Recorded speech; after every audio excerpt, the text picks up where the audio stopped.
Okay. Hi, everybody. This is Niels Bunger from Pear. We are here today with Armando Mann, a great early startup sales leader who has been part of a number of great companies. That we're doing this talk today as part of our Startup Speaker Success series. I'm going to tell you for a couple minutes about Pear and about our speaker series, and then we will get started with Armando. So Pear was founded 6 years ago by Mar Hershenson and Pejman Nozad, two amazing individuals who wanted to help early stage founders build the foundations of long-lasting companies. 6 years later, we have been through we're on a third fund now, and we have $300 million under management. Our companies have raised $5 billion and have a valuation of about $29 billion.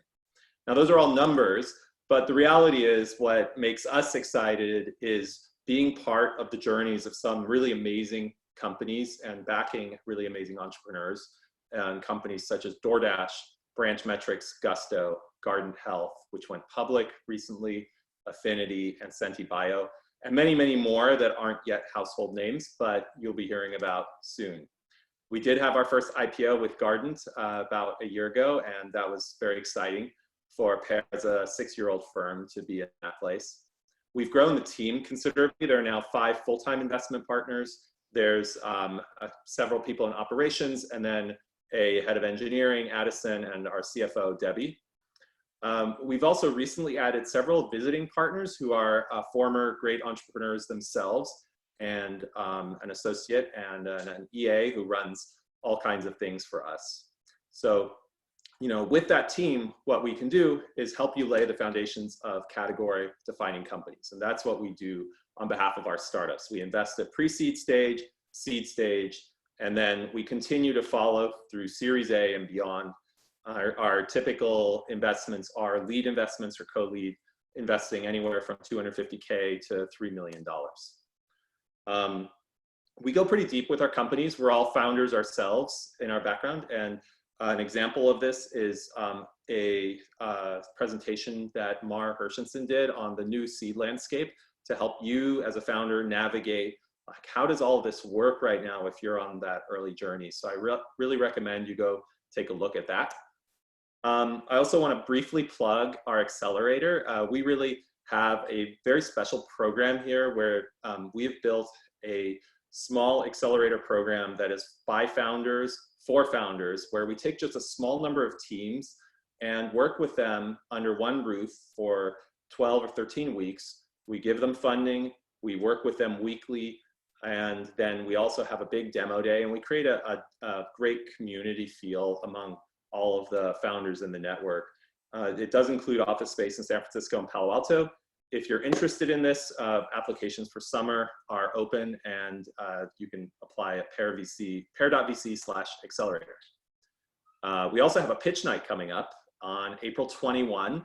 You can apply to have a short pitch slot, or you can just come to watch if you're not ready to pitch and get live feedback from partners at Sequoia, Forerunner, and Pear. That's coming up on April 21. pear.vc/pmpitch2 is the address, and I think it's also linked off of our speakers page. Speaking of which, you are here for this early stage startup sales talk, which is today. It's the one here in the middle.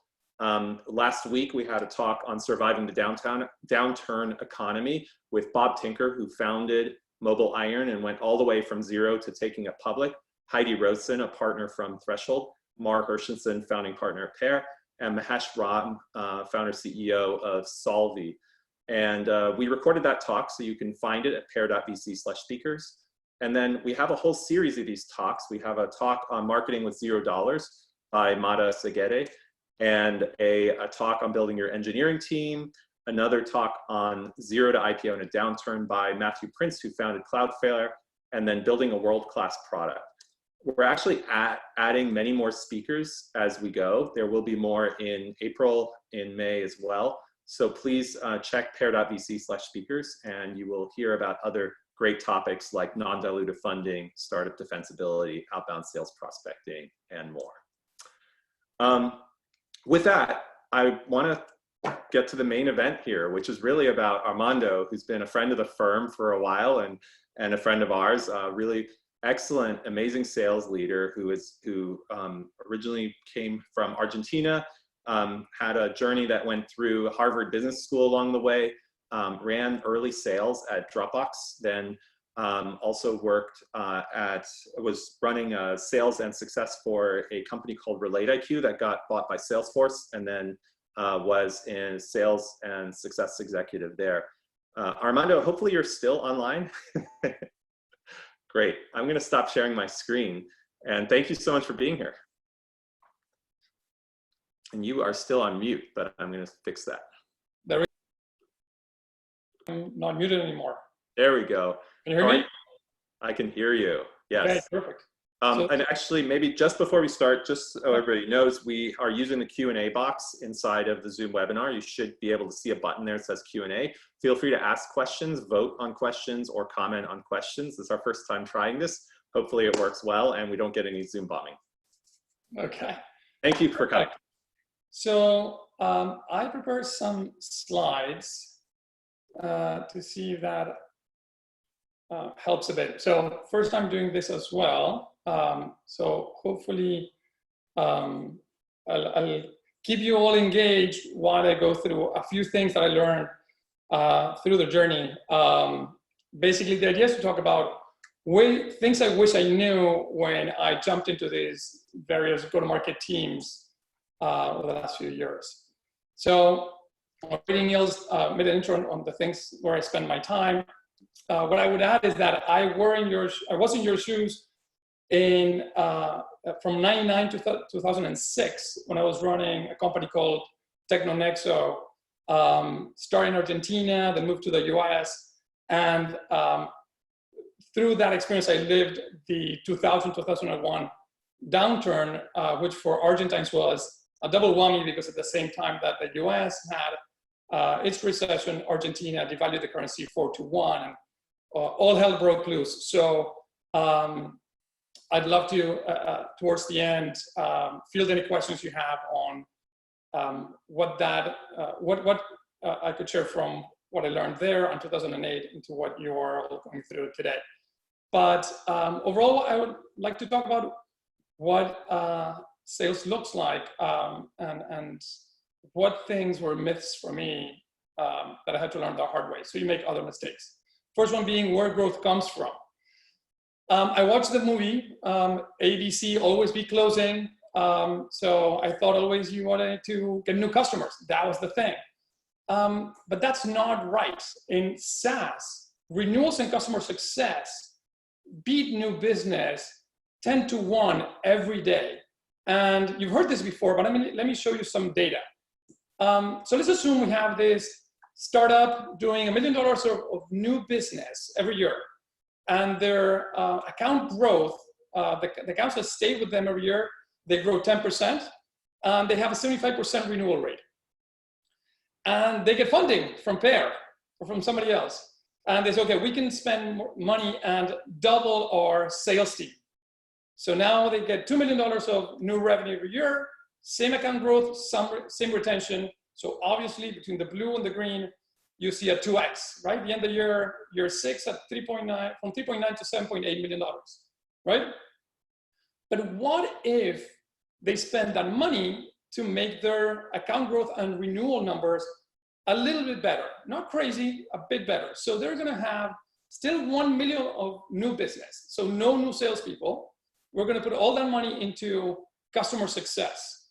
So we're gonna do our account growth is gonna go from 10% to 30%, and renewals from 75% to 95%. So we're gonna really care about these customers and get some extra growth from them. The first few years, things don't look that sunny. We're doing worse than our competitor because our competitor is just pumping new logos and getting more revenue really quickly. But as time goes by and our growth compounds with great retention and upsells, we're gonna fly past our competitors. And if you keep on going, year 7, year 8, year 9, it gets even more impressive. And this is just one scenario. I'm sure you all have your own modeling to do. But we'll get at the end, we'll talk a little bit about what's happening in the world today. Never it has been more important to focus on customer success, renewals, and net dollar retention than today. So happy to talk about that later. Now, how do you do this? Let's try to be practical about this. So some tips on this land and expand motion or seed and grow motion that you've heard before. First things is hire customer success managers. You as early founders, probably not the best ones at that, because you need to be very responsive, ahead of the curve. And you're usually as founders hiring people, fundraising and selling. So hire a CSM early on. A good ratio early on is to have one customer success manager every 2 AEs. And if you project that in a board meeting, the cost of service of that account is going to be very expensive because you don't have accounts. You don't have a book of business for that CSM to be servicing. So on the surface, it looks like it's very expensive. But what's happening is all your CSM spend is in new accounts. Over time, when you look at your competitors or when you mature your business, your ARR will have different maturity levels and different needs of CSMs. So your productivity of your CSMs will go up just naturally as you expand your user base and your install base becomes older, right? And need less services. So when you're scaling, when you're in $10 million in ARR or plus, a good rule of thumb is having one CSM every $1 or $2 million of recurring revenue. That you can project out for quite a while. Another thing that I learned the hard way is who owns these upsells and who owns the upgrades and that expansion. This is a religious war we can go into. I won't, but what I could tell you is you want to have both AEs and CSMs interest in the success of those upsells. It doesn't mean that you're paying commission twice. It could be that the AEs get commission as if it was any other source of revenue, and your CSMs have some goal of number of upsells or have some team goal or some OKR around upsells and upgrades. But you want to make sure both AEs and CSMs get credit and are rewarded when you're expanding those accounts. And the other thing that you need to get into the motion very early on is anticipate needs. At Salesforce, they have this beautiful system called the early warning system. I related here when we were an independent company, we just called it a health score. But this system, the idea is to anticipate when a customer might need help. Don't wait for the ticket to come in and respond, because that's too late. You want to be looking at adoption of your product. You want to have a case triggered to your CSM when your customer is exporting data. They might be exporting data because they love what you're doing and they want to create a beautiful dashboard and run analytics on Excel on whatever you're doing. Or they might be exporting the data because they're leaving. You want to know that before it's too late.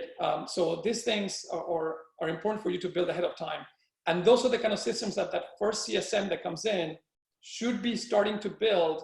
So when you hire more CSMs and you scale your business, you have some repeatable processes in place.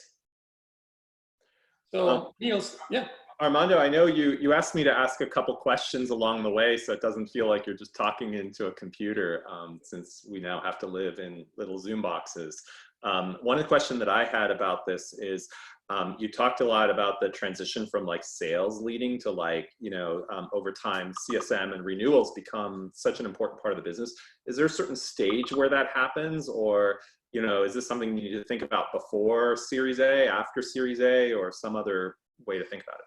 So I think it's when the customers start to show up, you're always going to be measured on how much your customers are your fans, and the metric that shows that is, are you retaining them? Are you growing them? So from customer number one, I think is when you start to put a lot of emphasis on CSM.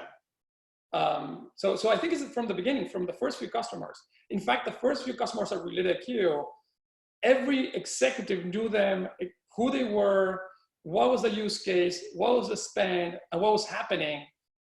Because that is the first group of customers, is the first group that hits the 1-year renewal date. And that's the data that VCs will look at after a year and say, oh, so show me your first customers. What happened in the last year? Well, you can now go and say, oh, we're great now. Our cohorts are getting better and better. Those were just bad fit. And just don't look at our data from our early customers. Now it's much better. It's so much more powerful to say, look, these first customers, none of them have churned, and they've grown 2x their spend in the last year. And you can call any of them and see how things have gone over the last year. That's a way better story. So from the beginning, I would spend an enormous amount of time on my existing customers. I've definitely asked that question, so thank you. And I see people are starting to ask questions online, which I appreciate. And one of the questions was, have you seen any success with product managers being paired with CSMs to make sure customers are always getting technically what they need from your product? Yes, but not for that reason. So I love PMs being in front of customers often and forever, not just at the beginning. So they know, and they can have those real life conversations with customers. So it's not just a spreadsheet with requirements or interpretations of the CSM or the salesperson of what the customer might need.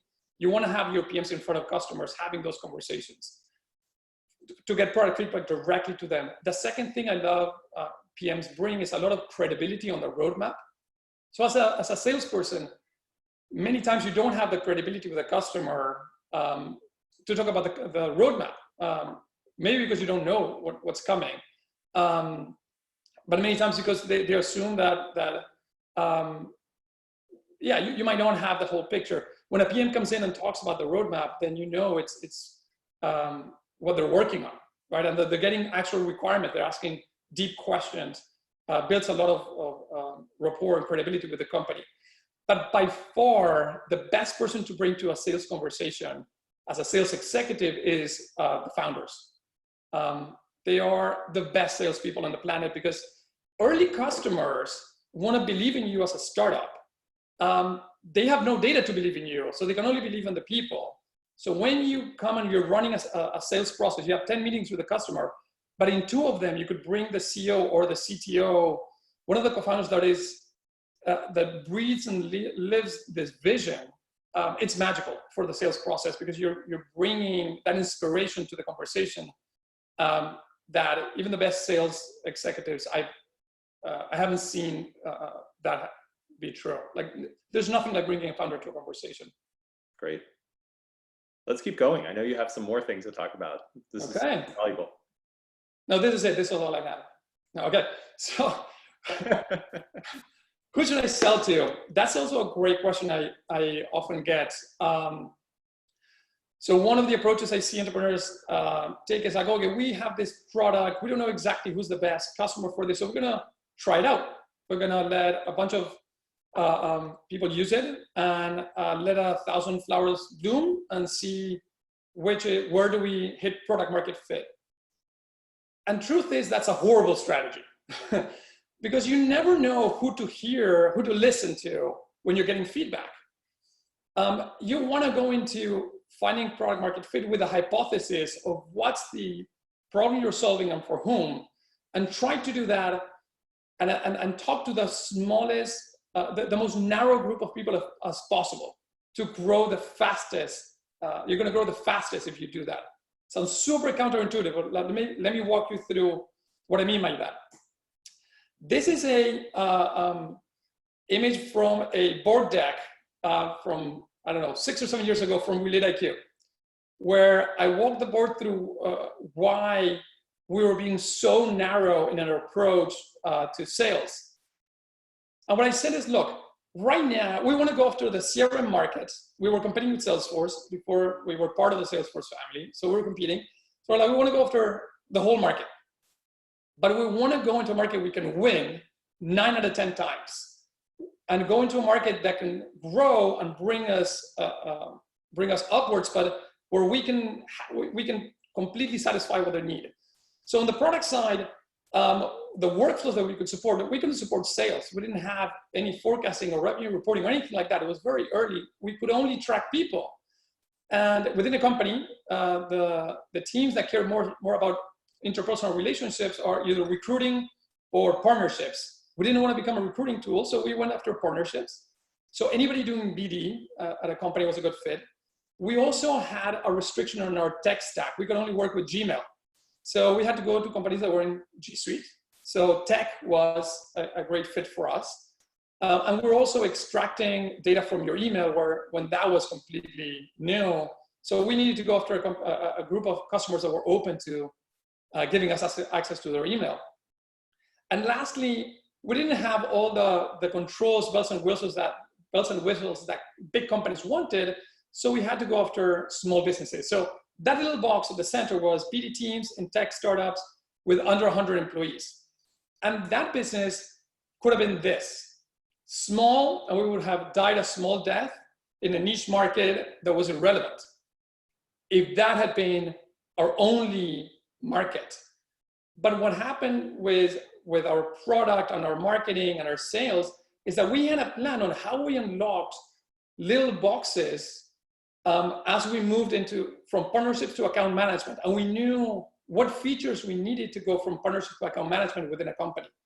Then we also knew how to go up market from under 100 employees to under 1,000 employees. So as you move along these axes, we would unlock little pieces of the market to give us this beautiful up and to the right chart where every group was growing, but not all of them at the same time.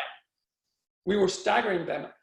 And what was beautiful about this also is when you go into a market and you become so focused in that market, you can truly build for that market everything you're doing, your case studies, your training, your onboarding, everything. And also you bring a lot of reputation back from that, a lot of referrals.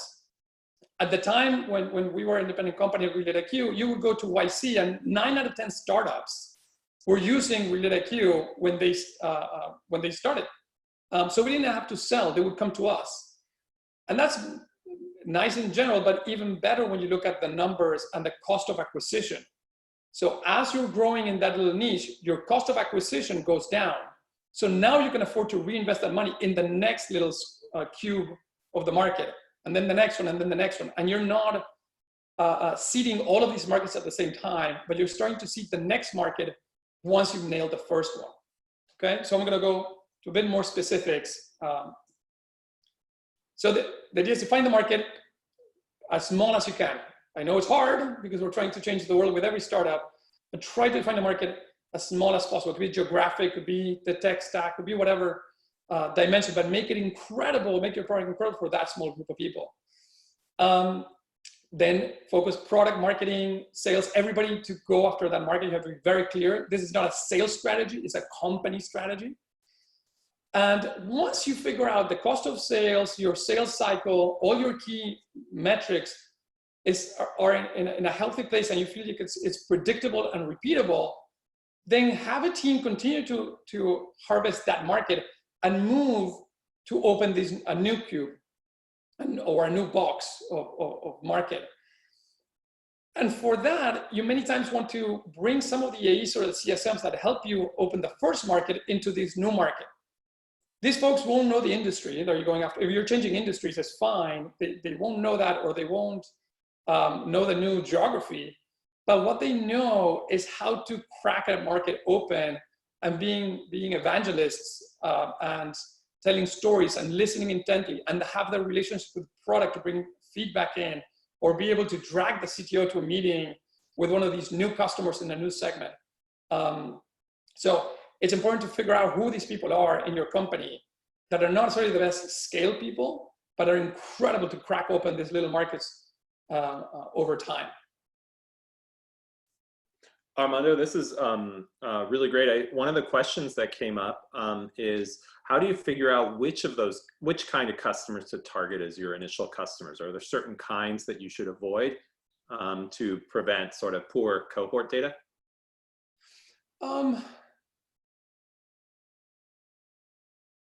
It's a good question.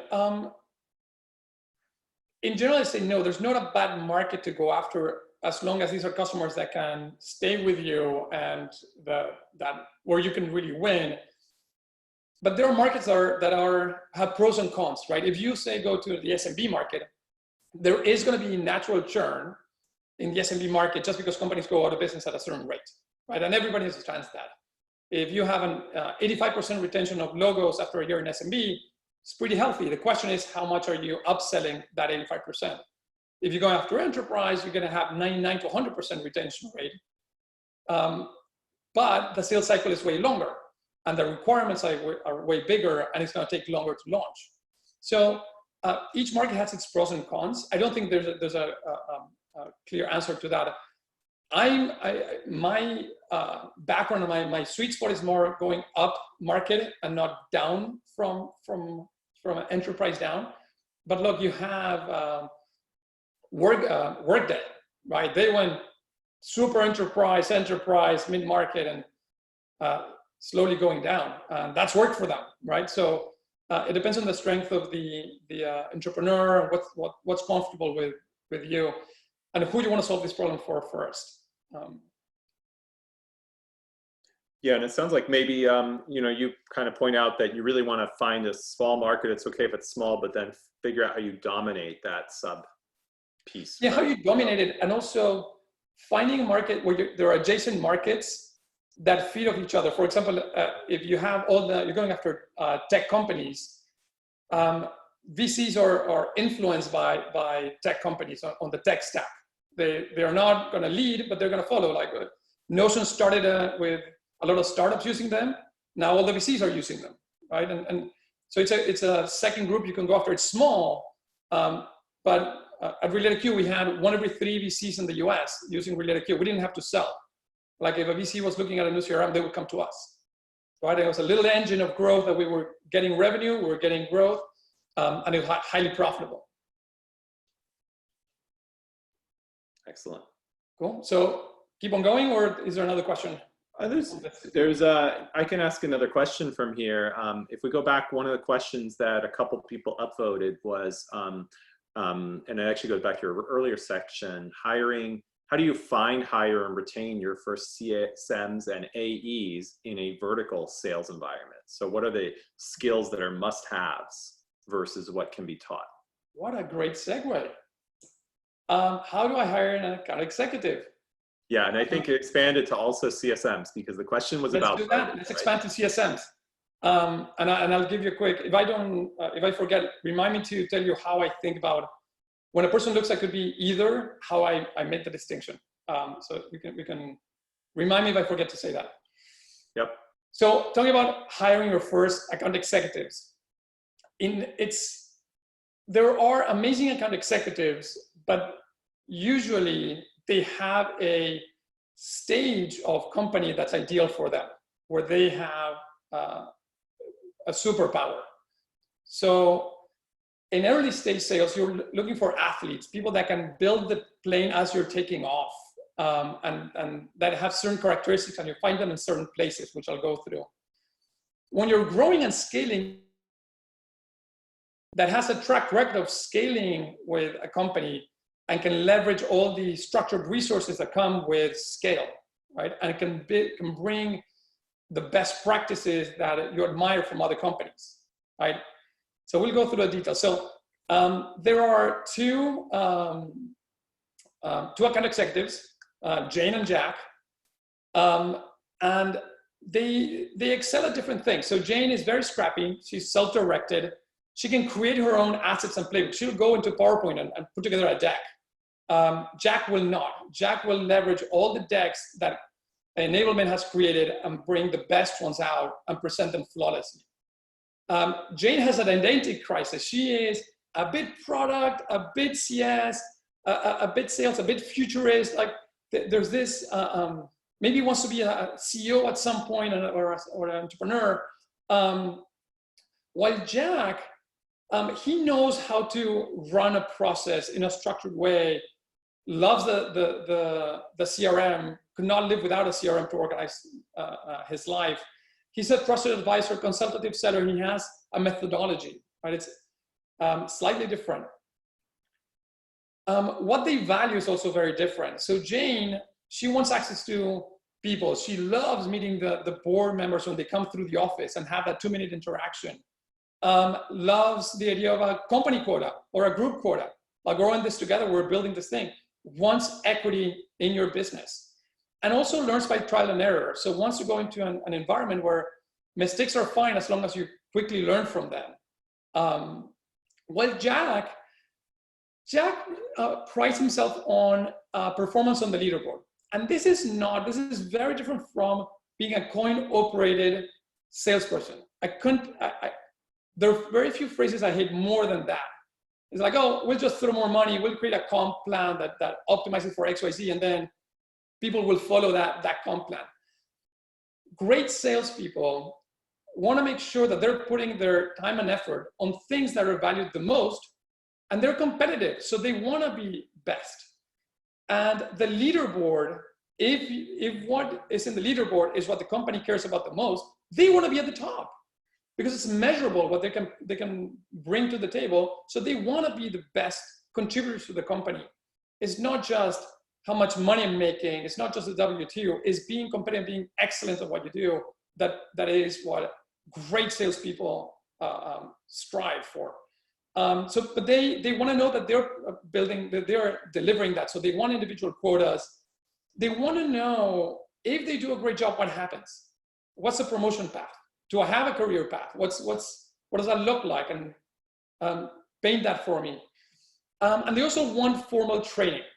They don't want to be just trying things out and learning by doing. They want to have something that they can absorb as a new truth or a new method and implement that and perfect that. It's a different way of learning. And where do you find them? So for the early stage folks, you're looking at people that went to a large company because they thought they wanted to be in sales, and they got the training from Oracle, Salesforce, Microsoft, whomever.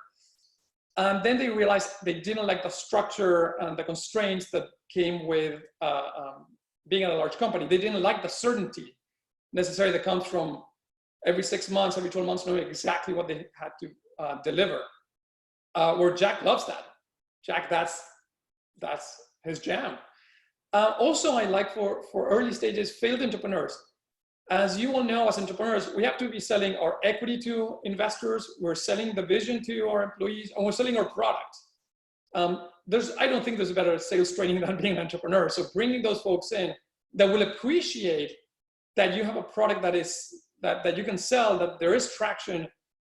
They're some of the most loyal sales folks I've hired because I understand how difficult it is what you're doing as an entrepreneur.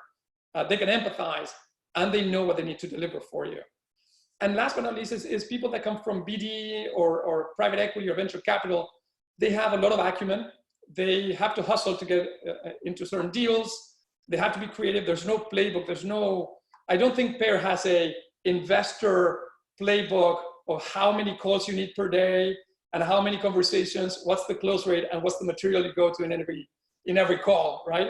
We just tell you if it's not enough. It's not like that, right?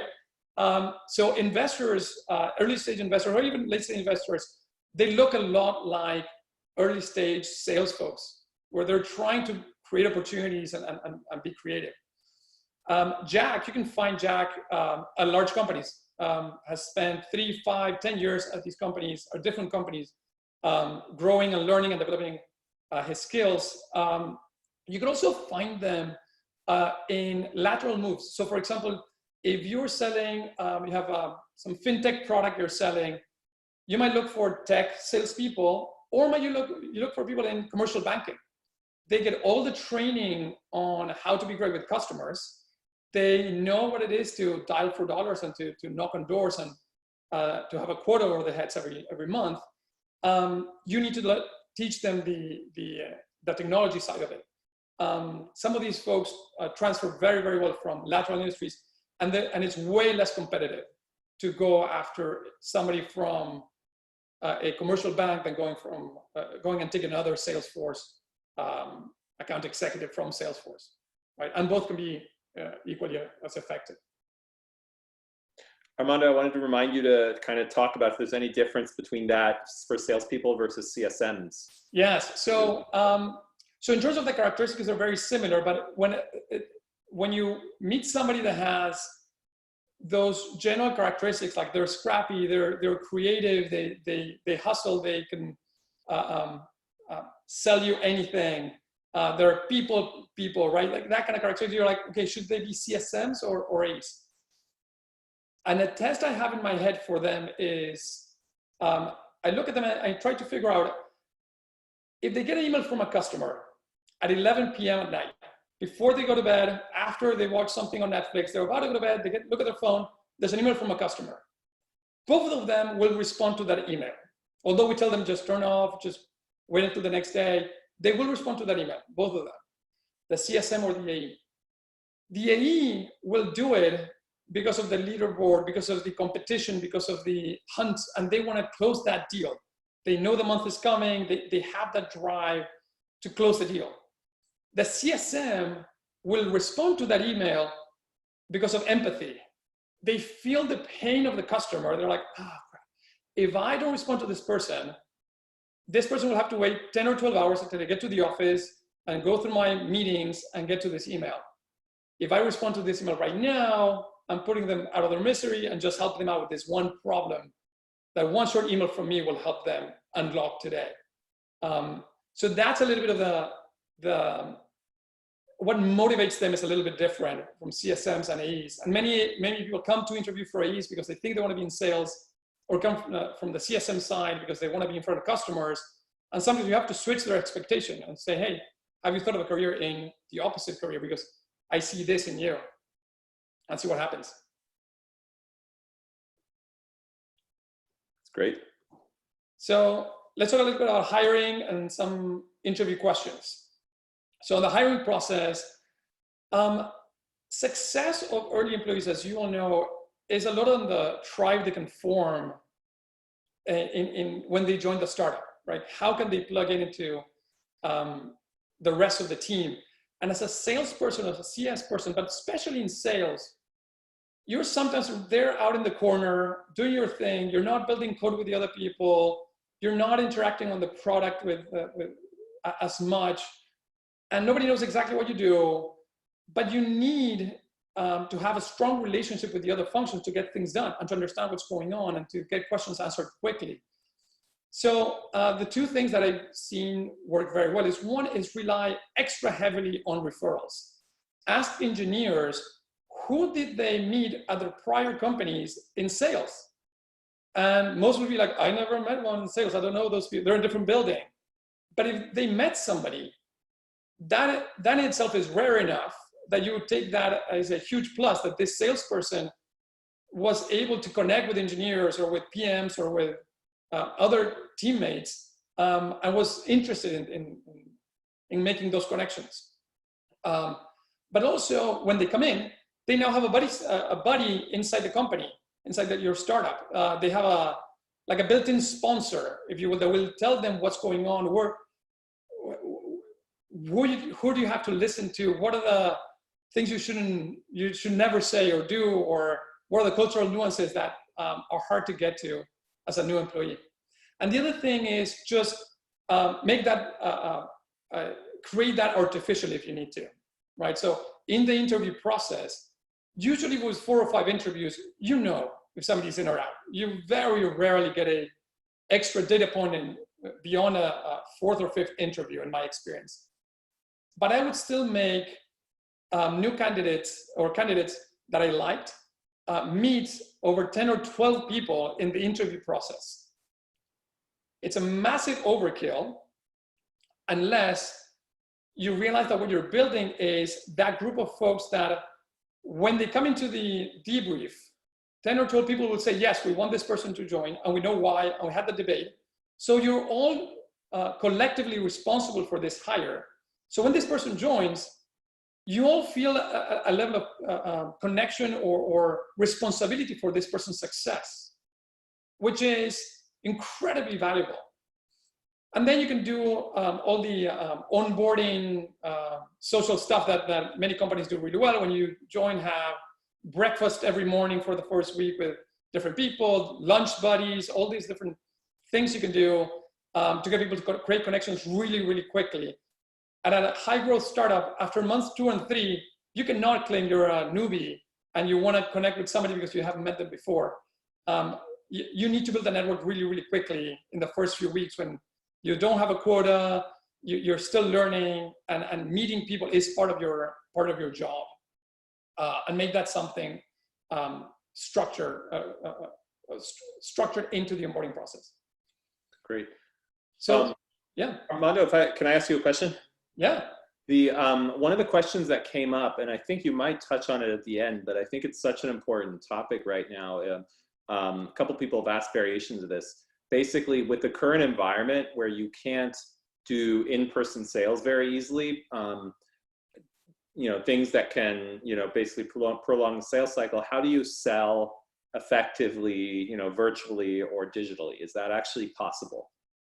It is. I think it is. It's harder. But let me peel that off a little bit.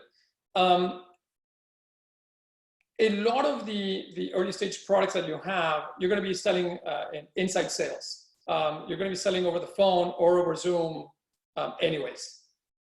What's happening now is that it's harder to do that from home if you have kids, if you don't have the right setup.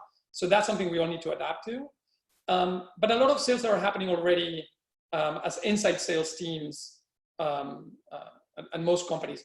You only do in-person meetings when you're going after larger deals. And that is definitely harder to do over video conferencing. What is hard is not the sharing of information and running the sales process. What's harder is building trust with the customer. That is the piece that you have to overinvest when you're doing remote sales. Overinvest in listening, in discovering, in the discovery call, in building a relationship with that human that is going to be your Sherpa throughout the sales process inside the company. Way more than you would do in a normal process, because in a normal process, you have the time to go and have that person-to-person live connection that you don't have over the phone. So you have to spend time and really invest in building that relationship and building trust. The rest of the sales process, I don't think it changes dramatically because even today, most of that is done over the phone or Zoom. Mm-hmm. Yeah, I think it's more if it is a true sort of in-person sale traditionally, is it still possible now? It sounds like the answer is a lot harder. Yeah, and I think you have to be comfortable with the informality or the what's different about working from home, right? Where you can have a conversation of like, hey, where are you taking this call from? And what's that in your background? Or what's the weather over there today? And show me out the window. How does it look like? And you can connect at a different level today with folks because we're in a more intimate space when you're calling from home, right? Like, but I think it bombs your call, right? Yeah. You wanna know that a kid comes in, just embrace that and keep on going with it. And people need more flexibility, be flexible. But I think it's over investing in building that relationship, so you truly understand what they're giving you cues, what those cues are. They can tell you, hey, look, things were going great, but now they're not because things are happening. Let me call you later. Or you want to have still that level of connection with folks, and it'll take more work. Great. I'm going to ask another question that's been upvoted a bunch. And by the way, for all the attendees, it definitely helps us if you vote up the question you want most answered, because that highlights for us which ones we should focus on. One question is, how familiar does a CSM or AE need to be with the market that they're selling into? How depth should their knowledge be about product and customer?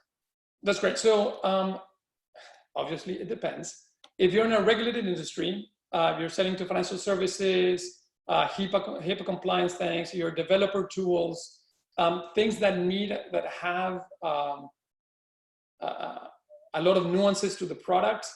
Then you want some background, especially if you don't have expertise selling into that segment. You want somebody that does have some expertise there. But I would trade off whatever you can teach the person with getting the right human in the door, if that makes sense. if you're selling software for legal teams, you don't need to have sold to legal teams to sell it. It's an app. You can learn it. You're smart, or your hire is going to be smart and a fast learner. They will understand what it is, and they'll understand after having 5 conversations with GCs how GCs think, how that works. So I would rather bring somebody that has all the other characteristics that you want in your company. That's going to be a teammate that will connect with your company really quickly and in a positive way, and adds to your culture. So I think that's even more important. It's in general way more important, unless the asterisk is, are you selling regulated products in a regulated industry, or a very hard, like very technical product? And technical could be a developer tool, or it could be technical because it's some product for a lab, right? It's not just technical in the code at a code level, but the product may be very technical. But in general, I'd rather not go into, I de-emphasize industry expertise. The other reason is, if you go after industry expertise, you will fall into a trap of hiring from your competitor or the company you want to disrupt many times. And those are the wrong kind of people, because they are large company sellers that don't necessarily have the attributes you need them to be an early stage salesperson. Great. Armando, I'm going to ask one more question here, and then what we should do is go through the last section of your presentation and then see if we still have time for a couple more. Does that work for you? So one question that's running away here with upvotes is there a way that you set expectations with early customers around the price of your software increasing as you become more mature and provide value? Oh, that's easy. You don't. And this is why. If you get 10 customers today, and being able to raise price on them, on those 10 first customers, is critical to your business, you're in trouble, right? Very few companies have that situation. What you want is to learn from those customers and see even if that you can start with low price to get them to start with you, and then you can raise your prices over time, and you can grandfather those customers into the old pricing. Like, don't worry about changing price and how that affects the last 10 customers, because it might not. You can keep them at that last price. You want to make sure you think about pricing as how it affects the next 100 customers or the next 1,000 customers. So that is in general, like very early, those first 10 or 100 customers, depending on if you're an SMB or mid-market or how big these contracts are. I wouldn't stress too much about what that looks like. And if you're starting low and what pricing might look like. Because you can always say, hey, this is pricing, we're new, we're starting, this is what we aspire to charge, there's a negotiation, you go down, and then you can say, look, we can do this for this year, and then chat again at the end of next year, at the renewal rate, at the renewal time, or we can do a 3-year contract and lock in this price for the next 3 years. We're not going to be a great company just by getting an extra 10-20% from you every year, but we want to make sure that we have a long-term relationship with you. So I'd rather give you a long-term contract at this low price, because we're going to be in a great relationship for many, many years to come. Then number 2 is a lot of pricing increase doesn't come from increasing the core product, but through add-ons or versions, right? So you can say, hey, the product is called, for example, with Dropbox, we had Dropbox and Dropbox Pro. And then you could go and say, hey, now this product for you is going to be the same forever. But now we're going to create a new product, a new SKU with a bunch of other features that we think is great for you. And it's a different price. So then you move into that price point. Salesforce kills SKUs over time. They don't necessarily raise the price on every SKU all the time, or they didn't in the past. If there's a product that was an entry product for you to come in, and there was a time where that was important, you can run with that product, then stop selling it, and then you sell a new product.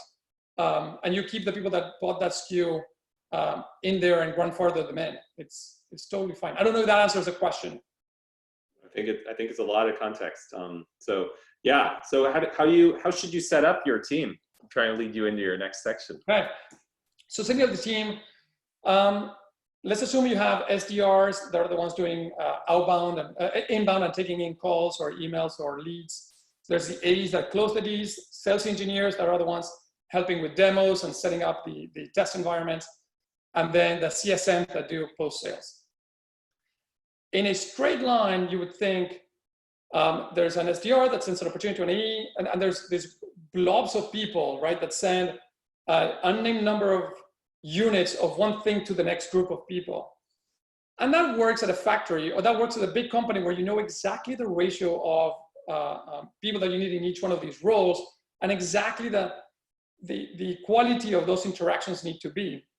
But what I've seen work best is when you organize people in pods, where you have the first pod is a CSM, an AE, an SDR, and a sales engineer, and they work together in a group, in a unit, and they're like a mini startup within your business, and they're the ones that are helping each other when there's a lot of load in the SDRs. Maybe the AE jumps and helps out.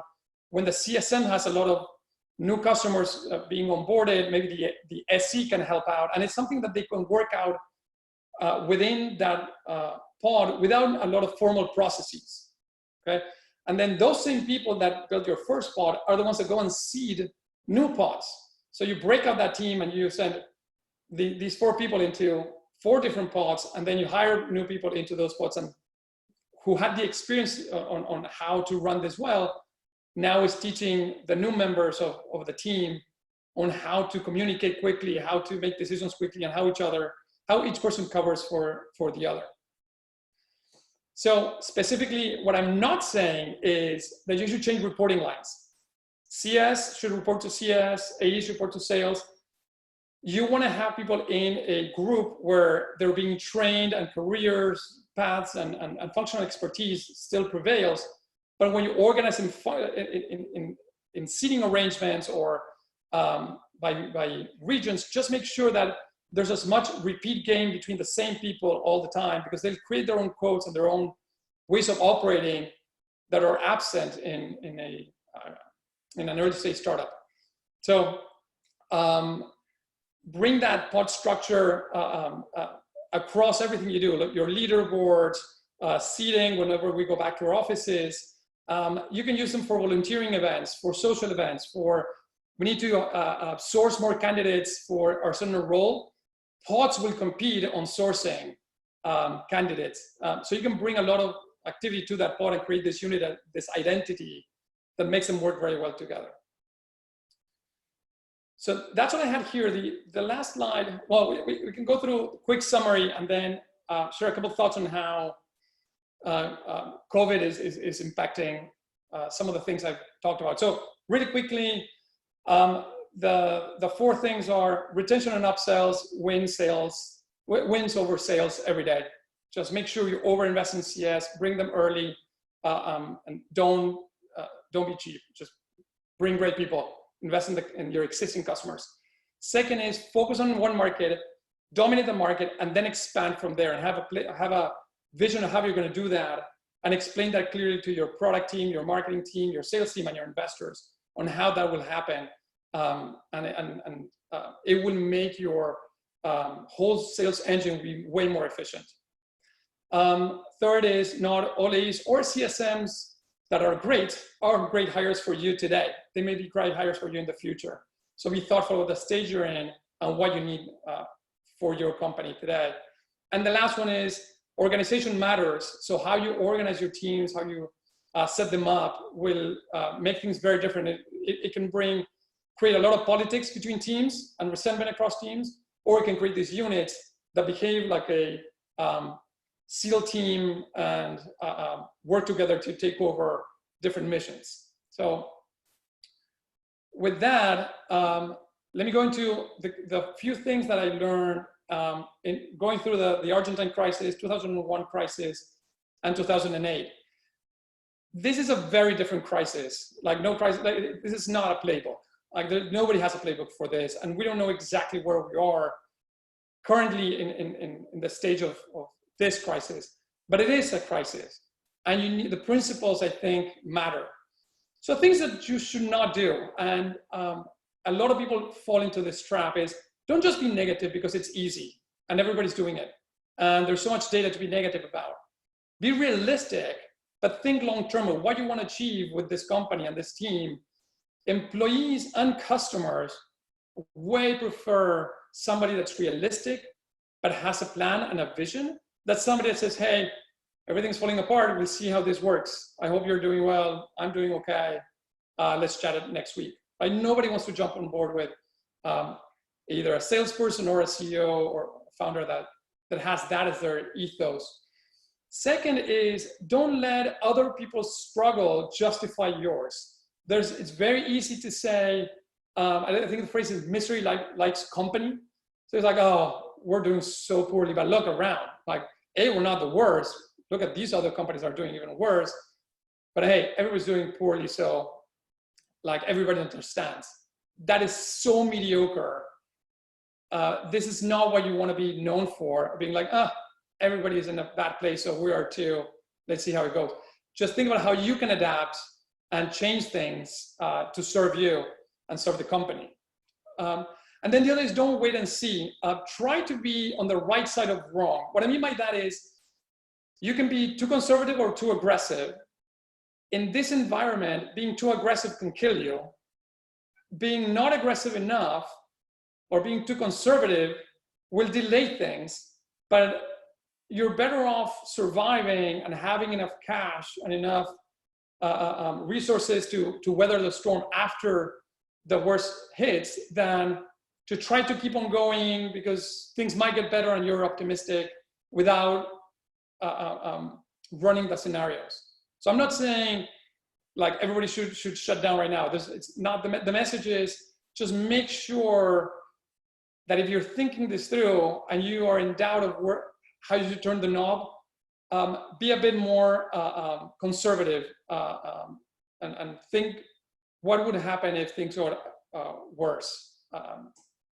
Now, what you can do and you should do is number one, take care of your team. Like you're going to be remembered by your team, and the culture of the company will be defined by how you take care of the team. And that might mean layoffs, reorgs, and a lot of that stuff, but you're doing that to make sure the company can survive and then thrive when the opportunity comes.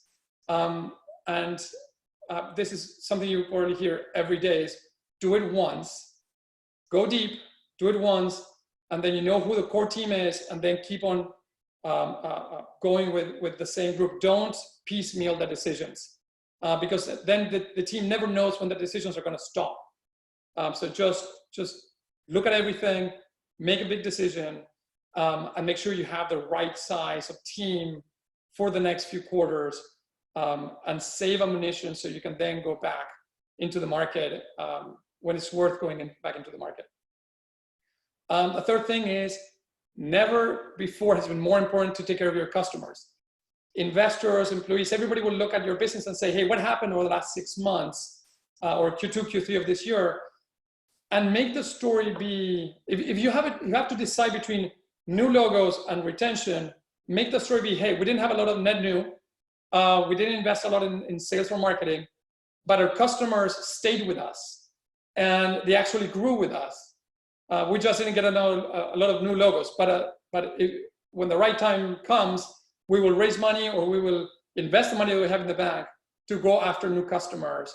And if we can replicate this story over the last 2 quarters, when everybody was trying to cut vendors, we were not a vendor, we were a partner to our customers. That's why they kept us and they grew with us, even though things were super tricky for everybody. Make that your story. So double down on customer success, double down on your existing customers. And last but not least, actually last should be first, is be helpful. See what you can do with your product, with your team to help others. I don't know if we're going to see in our lifetime another situation where it's a health crisis, financial crisis, economic crisis, all at the same time, globally. And be somebody that produces positive change while this is happening. It's inspiring for the team, and it's actually the right thing to do. So the last thing I'll tell you is Linda Rottenberg, the CEO of Endeavor Global, an incredible entrepreneur. What she says is, when economies turn down, entrepreneurs turn up. So the task is for all of you to look at resources that you have, the team that you have, think about the business and how you can survive, and then look around and see how you can have a positive impact when things are tough around you. So Niels, that's all I have. It's amazing. Thank you. And I guess I don't think anybody else can actually clap, so I'll clap. I'll take it. I'll take it. You know, this is really amazing. Maybe if you could turn off your screen sharing. I don't know how many questions you still have time for. I can ask you a couple, and I want to be sensitive to your time and let you get back to your family and dinner too. Yeah, no, it's all good. Yeah. Yeah, this is so valuable. I think one that come up, and if you like, you can see the Q&A box now too, because now I think you basically don't have to do two things at the same time. But the one that's at the top is about, you know, sales to CSM handoff, and I was wondering if you could comment on that briefly. Okay, so everyone can see this. When should the sales CSM handoff take place ideally? Oh, this is a great question. So this is a great question. So many parts to this question.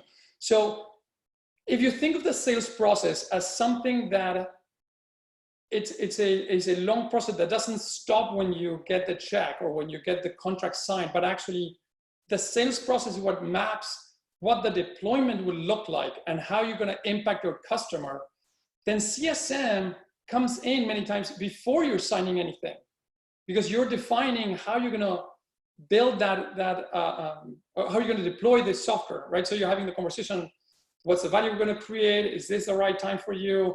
Do you have the right people in the conversation? And then you can bring in your CSM to say, hey, this is how we usually deploy these things. Would this work for you? Because if you want to go live in June, we should start working in May on these things, because this is the usual timeline that we take to deploy and beta test and da-da-da-da. And that will help you define when you have to sign a contract. So work can start to happen. But if you bring the CSM into the mix ahead of time, that is also such a nice way to make the sales process about the customer. The customer doesn't care when they sign. The customer cares when this thing goes live and is successful. So I think that's important. Is that what we're talking about? Yeah, I think that kind of covers it. I think we saw similar things in self-serve too, that really like the value points for the customer aren't necessarily, it's easy to think, oh, it's when the trial converts or when the customer signs the quote or whatever. But the reality is there's a separate thing, which is really when are they getting value is what we're saying. And the other thing I think Tanaka is alluding to is the upsell process. When is the handoff, right? Yeah. So I think depends on what segment you're going after. You're doing SMB. Many times the first sale is pre-transactional, where it's like a lead comes in, they looked at a keyword, they searched for something online, they came to you. It's a one-touch conversation, one call close or something like that. Then the upsells can happen in the CS team. Because the sales team is just used to leads coming in and closing them, but they're not truly building a long-term relationship with the customer. It's not a long sales cycle. So the customer doesn't even know who they bought from in the first place. So having the CSM be the one that does the upsells is fine. Now, when the sales is a bit more sophisticated or larger, you want to have seller sell and CSM service. And the CSM, the renewals manager, the AE could all be discovering opportunities within the company, but you want to have the AE be the one that leads the charge on that sales process from as early as possible. Don't have the CS do all the heavy lifting and then the AE comes and takes the commission check, because the AE doesn't want that either. They want to know that the process is being run the right way, that they're maybe discovering other things, that this deal could be bigger, or there's another conversations we had with other parts of the org. So bring the AE for upsells is if the AE has a unique insight into the company. They've worked with procurement before already for the first deal, or they had to talk to five or six people in the company, that's when the AA becomes very valuable. Mm-hmm. Makes a lot of sense. Do you want to pick one or two other questions to answer, and then we'll wrap up? Yeah. They should be sorted by voting, so that can be one decent filter. Okay. So how do you create a sales culture that can translate customer feedback from CS and AEs into actionable insights for your product development team? The AEs and the CSMs love giving feedback. They want to give feedback, but they won't if they don't know what happens with that feedback. So the biggest mistake I see is the product team be like, oh, we want feedback. Here's a form. Whenever you find something, just type it in here and it'll go into a Asana task or a Jira something or some black box. I don't know what you do with that. You never gave me feedback on this thing. Should I keep on telling you that this is a request? I told you once, Joe told you once. Is it a count that matters to you? Should I put my ACV next to it? Should I tell you that the deal is live or not? How are you going to use this feedback? And then I'm going to be more compelled to do it on a consistent basis. So at Related Q, I think we have over many years of iterating. The process that we had was where the product team would come back and the product marketing team would come back to the sales and CS team to tell us exactly what was happening with the feedback and where that was going. So for example, they would say, hey, we got all this feedback from you guys on reporting. That is going to a big reporting bucket because we're doing a big reporting project in 2 months, in Q3. So you won't see any changes in reporting, but it's super valuable for you guys to give us more feedback on reporting because we will be investing an enormous amount of energy on that and we need that information. Or they'll say, hey, we're doing a bug bash, which is just killing little bugs here and there. Just give us a lot of those today, and recency matters. So we're not going to look at things from 3 months ago because maybe we fixed them with some other product push. But little things that are today, we're going to spend the next 2 weeks cleaning up the product. So give us as many of these instances as you can, and frequency and recency will matter to us. So just give us every level of detail that you have. So that, and then you see the report back. Hey, we killed all of these things that you guys gave us. Thank you. Then the sales team is motivated to do it again. But what doesn't work is just say, hey, you guys should care about the company, should care about the product. Just give us feedback all the time, every day, whenever you hear things, and just we'll do whatever we want with that. That is not a balanced relationship. That's great. Do you have time for one more? Sure. All right. Do you want to pick one, or you want to do this top one? There's one about employee incentive plans. There's one about enterprise. Relate IQ ACVs. So let's see. What type of employee incentive plans are practical for your first true salesperson? Right. Should their options be tied to their sales performance? If so, what type of cash bonuses make sense at an early stages in the company's life? The first few people, in my mind, this is controversial, but in my mind, should be working and being motivated the same way the first support person is, the first service person is, and the first engineer is. They're building the company, so they should be incented in equity. That doesn't mean that that's going to be the comp plan for the rest of time at all. They should have a salary that is comparable to the rest of the team. They should have goals that are very clear, the same way that an engineer has to ship product, and if they don't ship product and they don't solve problems, they're not going to stay. The same thing for the AE or the CSM. They have metrics on things that you aspire to get. But truth is, so let me tell you a quick story. At Dropbox, we had the first 3 A's, and we had a variable comp structure very early on. And it was fine until we cracked a way of creating an enormous number of leads from our install base, from free users. We cracked a way to just flood the system with leads, and we cracked at the same time how to make online ads work. So our reps were closing in a month what we expect them to close in a year.